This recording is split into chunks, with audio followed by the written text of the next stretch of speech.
O preço da beleza. Os cosméticos perigosos que foram usados até o século XX. A falta de conhecimento médico e científico significava que tratamentos de beleza com risco de vida, alguns deles datando de tempos antigos, ainda eram confiáveis no século XX. De fato, novos e ainda mais perigosos ainda estavam sendo descobertos. De cremes venenosos à depilação por raio-x, vamos mergulhar na história dos cosméticos e revelar como um simples glow-up podia fazer você explodir. Arsênico. Em 1851, o médico e explorador Johann Jakob von Tschudi escreveu um artigo em um jornal médico vienense sobre os moradores da Estíria, sudeste da Áustria. Os leitores aprenderam que, embora os estírios vivessem uma existência convencional e trabalhadora nesta região montanhosa, eles diferiam da maioria das pessoas em uma maneira curiosa. Uma dedicação a comer trióxido de arsênio, comumente conhecido como arsênio branco. Vários compostos de arsênico já eram amplamente utilizados nessa época, tanto como um veneno famoso e temido, quanto como medicamento. Uma das terapêuticas mais celebradas à base de arsênio foi a solução de Fowler, uma substância líquida desenvolvida durante a década de 1780, contendo arsenito de potássio. Foi inicialmente recomendada como tratamento para a malária, mas logo ganhou reputação como tônico geral. Tratamento eficaz para eczema e outras doenças graves de pele, e também como cura para doenças virulentas como cólera. Mas a existência de comedores de arsênico, que ficaram conhecidos como toxicófagos, na Áustria estimulou um interesse renovado nos efeitos benéficos do arsênico. Em particular, houve uma grande excitação sobre histórias de que os estírios não apenas relataram aumento de resistência e energia, mas que eles tinham adquirido peles melhoradas com olhos brilhantes e bochechas rosadas. Na verdade, o arsênico poderia deixar você bonita. Embora tenha sido rotineiramente relatado que o uso excessivo e persistente de arsênico poderia ser, na melhor das hipóteses, irritante e, na pior, fatal, sua popularidade aumentou. De fato, pareceu haver alguns benefícios de curto prazo para a pele dos usuários, principalmente porque o arsênico dilata os capilares, dando o efeito temporário de um rubor lisonjeiro nas bochechas. Reconhecendo uma tendência crescente, várias empresas logo começaram a oferecer cosméticos à base de arsênico. Em meados da década de 1890, os consumidores podiam comprar produtos como Dr. James P. Campbell's Safe Arsenic Complexion Wafers e até mesmo caramelos feitos com pequenas quantidades de arsênico. A popularidade de tais produtos diminuiu nos anos imediatamente após a Primeira Guerra Mundial, mas sabonetes com a substância ainda estavam à venda até a década de 1930. Rádio? Helen Cavendish, uma fiel frequentadora dos salões da alta sociedade espalhados por Mayfair, Londres, era bem vista por seus clientes ricos, e eles confiavam em seu julgamento quando se tratava do que havia de mais moderno em tratamentos de beleza. Então, em 1911, quando ela lançou uma linha de produtos utilizando o elemento radioativo rádio, eles foram um sucesso quase instantâneo. A descoberta do rádio no final do século XIX pelos Curie havia motivado uma enxurrada de experimentos para avaliar os limites de suas potenciais aplicações. Cientistas e, por sua vez, médicos e empreendedores teriam dificuldade para entender as complicadas propriedades dos elementos radioativos. No início dos anos 1900, as propriedades curiosas e ainda em grande parte insondáveis do rádio encontrariam expressão em uma ampla gama de bens e serviços voltados ao consumidor em geral. A maioria desses produtos era baseada na teoria da terapia de rádio suave, cujos proponentes argumentavam que a exposição ao rádio em doses mínimas, geralmente administradas por meio de água com rádio ou pela inalação de gás radônio, causava uma pequena quantidade de estresse aos organismos biológicos. Essa tensão desencadearia uma cadeia de reações psicológicas que funcionavam como um potente catalisador metabólico para melhorar os movimentos das articulações, estimular o sistema imunológico e desencadear uma série de outras mudanças positivas no corpo. A linha de produtos Caradium da Cavendish, que incluía shampoo, produtos para crescimento de cabelo e cremes faciais, era feita com água de rádio e ervas sob a supervisão de um auto-intitulado especialista em preparações radioativas para banheiro. Os cosméticos rivais no mercado incluíam White's Radium Hair Food, Renair Radioactive Antiseptic Hair Tonic da Frederick Godfrey e o O-Radium Hat Pad. Embora os perigos do rádio sejam agora muito mais conhecidos, há pouca evidência de que esses produtos causaram grandes danos ao público em geral, pois a quantidade de rádio, uma substância extremamente cara, que continham, era minúscula. Uma vítima, no entanto, foi o rico socialite americano Eben Byers, cujo consumo excessivo de um medicamento analgésico chamado Raditor o levou a morrer de uma morte agonizante por múltiplos cânceres induzidos por radiação. Mercúrio. O mercúrio tem uma longa história de uso para tratar problemas de pele. Na década de 1300, o elemento metálico era tipicamente adicionado à gordura animal para formar um creme espesso, que era então espalhado por pacientes afetados por psoríase e lepra. Alguns séculos depois, uma receita notável para obter beleza foi publicada no livro de Hannah Woolley, de 1675, The Accomplished Lady's Delight in Preserving, Physic, Beautifying and Cookery, instruindo os leitores a pegue 4 onças de sublimado e 1 onça de mercúrio bruto e bata-os juntos, em um pilão de madeira, antes de finalmente colocar a substância na pele, com óleo de papoula branca. Compostos de mercúrio, conhecidos como sais de mercúrio, que se dissolvem em água ou álcool, eram geralmente mais simples de usar do que o elemento em sua forma mais pura. Eles eram a base de medicamentos como o calomelano, usado para tratar de tudo, da malária à febre amarela, bem como produtos como o Oriental Cream do Dr. T. Félix Gouraud, lançado na década de 1880, que prometia tratar todas as manchas na beleza, desde que você aplicasse o creme usando a esponja de veludo da marca da empresa. Mas o problema com o mercúrio é que ele se acumula no corpo. Quanto mais você usa, mais ele afeta você.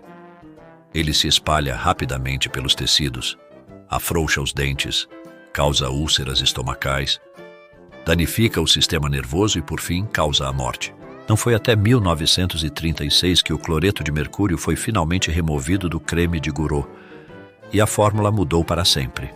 No entanto, o calomelano não foi realmente retirado da farmacopeia britânica, registro oficial da Grã-Bretanha de remédios aprovados profissionalmente, até a década de 1950, quando tratamentos mais eficazes para doenças como malária e febre amarela foram descobertos e os perigos fatais do mercúrio foram confirmados. Cantaridina. O besouro da bolha, um termo coletivo que na verdade inclui cerca de 7.500 espécies diferentes de insetos, excreta o fluido cantaridina, um agente venenoso que causa inchaço quando entra em contato com a pele. Historicamente, esse fenômeno levou o besouro da bolha, também conhecido como mosca espanhola, a ser usado como afrodisíaco, porque em pequenas quantidades as secreções desencadeiam uma reação alérgica que inflama os genitais. Preparações feitas com cantaridina ou cantarídeos foram usadas por milhares de anos. O historiador e político romano Tácito relata uma história sobre a esposa de Augusto César, a imperatriz Lívia, servindo aos convidados uma refeição misturada com mosca espanhola, para estimular atividades ilícitas e deixá-los vulneráveis à chantagem. Enquanto isso, o antigo médico grego Hipócrates escreveu sobre o poder dos besouros vesícula em ajudar aqueles que sofrem de inchaço causado por retenção excessiva de água, uma condição então conhecida como hidropisia e atualmente conhecida como edema. Pacientes afetados por outras doenças como úlceras, hemorroidas e distúrbios de pele também eram tratados regularmente com medicamentos feitos a partir dos corpos esmagados e pulverizados desses insetos. Mas, apesar de ser conhecida por causar bolhas desagradáveis, juntamente com outros efeitos colaterais indesejados como náusea e disfagia, que é a dificuldade para engolir, a cantaridina encontrou seu caminho em várias marcas bem conhecidas de tônicos capilares à venda durante o século XIX. Besouro em pó acrescido de sálvia, sal, quinino e álcool foi incluído nos restauradores capilares Moscano, inventados por Martha Matilda Harper, enquanto as cantaridas eram um ingrediente essencial no Trichophorus for the Skin and Hair de Barry, marca registrada na década de 1890. Foi sugerido que a reação tóxica resultante encorajava o crescimento do cabelo, estimulava o suprimento de sangue e reiniciava o folículo. Um anúncio do Trichophorus da Barry esclareceu: se os poros do couro cabeludo estiverem obstruídos, ou se o sangue e outros fluidos não circularem livremente, o resultado é descamação, caspa, queda de cabelo, cabelos grisalhos, ressecamento e aspereza dos ligamentos e calvície total. Gasolina. Além da vaselina, não costumamos associar o uso de gasolina com beleza, mas tratamentos usando essa substância, criada pela destilação e refino de petróleo, eram populares durante o século XIX. Essencialmente, a gasolina agia como um shampoo seco, removendo a sujeira e o pó acumulados do cabelo. Para uso doméstico, você podia comprar Madame Fox's Life for the Hair. O produto, vendido como um restaurador capilar infalível e positivamente inofensivo, foi feito usando um produto desodorizado de petróleo e do extrato de folhas de louro.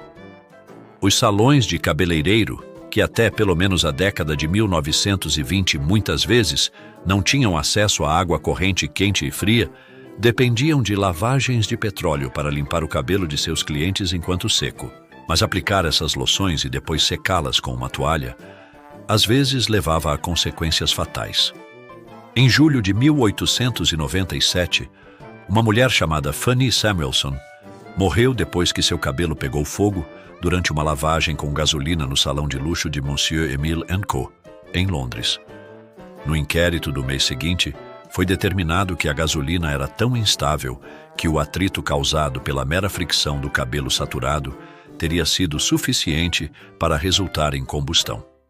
Outra alternativa igualmente desagradável à gasolina era o tetracloreto de carbono, um composto orgânico tóxico que também era amplamente usado como solvente e extintor de incêndio. Infelizmente, apesar de seguir as orientações sobre a importância da ventilação, os cabeleireiros logo descobriram que não era muito mais seguro. Os efeitos da inalação da solução eram semelhantes à inalação de clorofórmio e, em altas concentrações, podiam afetar o sistema nervoso central e levar à morte. Uma dessas fatalidades ocorreu em julho de 1909, no departamento de cabeleireiro da Harrods, quando uma cliente chamada Eleonora Elphinstone Dalrymple morreu durante um tratamento. Apesar do salão garantir que as janelas estavam abertas, o inquérito determinou que Eleonora sofria de uma doença cardíaca pré-existente e que sua morte havia sido acelerada pelos vapores, raios-x. Ser uma pessoa preocupada com a beleza no início do século XX era cheio de reviravoltas. Sempre havia algo novo para tentar.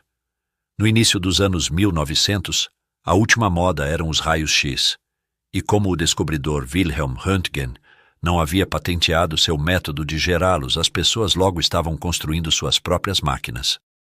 Tudo o que você precisava era de um tubo de raios catódicos e uma fonte de energia. Experimentadores médicos, que estavam usando os raios para queimar doenças de pele e tumores, relataram um efeito colateral curioso. O cabelo do paciente frequentemente caía onde os raios X haviam sido direcionados. Embora haja alguma evidência de que culturalistas da beleza individuais experimentaram máquinas de raio-x de forma informal durante o final do século XIX, lembrando que os raios-x foram descobertos em 1895, foi somente na década de 1920 que essa tendência explodiu em popularidade. Um dos principais provedores foi o Trichu Institute. Essa organização baseada em franquias era ativa nos Estados Unidos e no Reino Unido, e era de propriedade de um médico de Nova York, Albert Segeiser, junto com seu filho, Frank. O Trichu System era bastante simples. Vários anúncios de revistas mostravam como ele seria. O cliente era colocado em frente ao que parecia ser uma grande caixa de mogno, com uma pequena janela frontal, junto com um aplicador de metal ajustável do tamanho e formato da área a ser tratada. Um interruptor era ligado e um timer era ajustado para o período de exposição, geralmente em torno de 3 minutos. Quando esse tempo era decorrido, a máquina desligava automaticamente. Esse procedimento seria repetido até 6 vezes.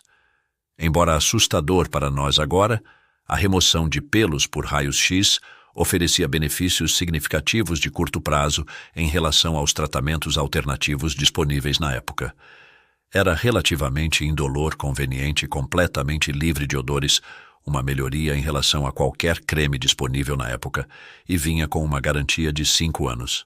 Era comercializado como um método limpo e moderno. Infelizmente, os operadores relativamente destreinados e inexperientes podiam causar, e realmente causaram, queimaduras graves e danos à pele. Estudos conduzidos quase 30 anos após o auge dessa prática também relataram casos de mulheres que visitaram profissionais de beleza de raios-x na juventude e posteriormente desenvolveram carcinomas basocelulares, tumores, ulcerações necróticas e metástases nos pulmões e linfonodos axilares.